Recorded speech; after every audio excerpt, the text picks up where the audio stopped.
Hello friend, नमस्ते, प्रणाम। आज मैं आप लोग के बीच में बहुत ही प्यारा सा नाच गीत लेके आई हूँ। अगर पसंद आए तो ज़्यादा से ज़्यादा शेयर करना और चैनल को ज़्यादा से ज़्यादा सब्सक्राइब करना। हो राजा धूपवा में, हो राजा धूपवा में, रूपवा खराब होई लाग बुखार होई ना। राजा धूपवा में रूपवा खराब होई गता बुखार होई ना। सास दई दीहिन दवाई नाही नींद हमरे आई। साँझ दई दे दवाई नाही नींद हमरे आई। पियारनिया हो पियारनिया तोहार सुकुमार बा लागता बुखार बाना। अरनिया तोहार सुकुमार बा लागता बुखार बाना।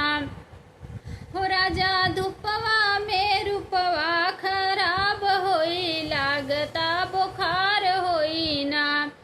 केतनौ करी माई माई नाही आवै तोहरी भौजाई। केतनौ करी माई माई नाही आवै तोहरी भौजाई। पिया धनिया हो पिया धनिया धनी पिया धनिया बैरन तोहार बा लागता बुखार बाना।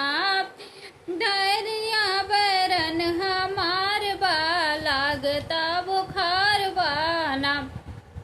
हो राजा घर ही में बैरन हमार बा लागता बुखार बाना। हो राजा धूपवा में रूपवा बेकार बा लाग बुखार बाना।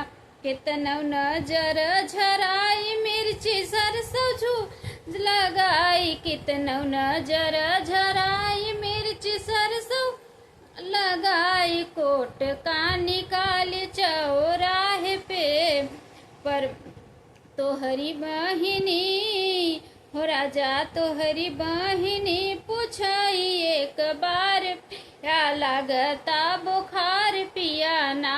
राजा बहिनी तोहार पूछई न एक बार पिया लागता बुखार पिया ना। हो राजा धूपवा में रूपवा बेकार होई लागत बुखार होई ना।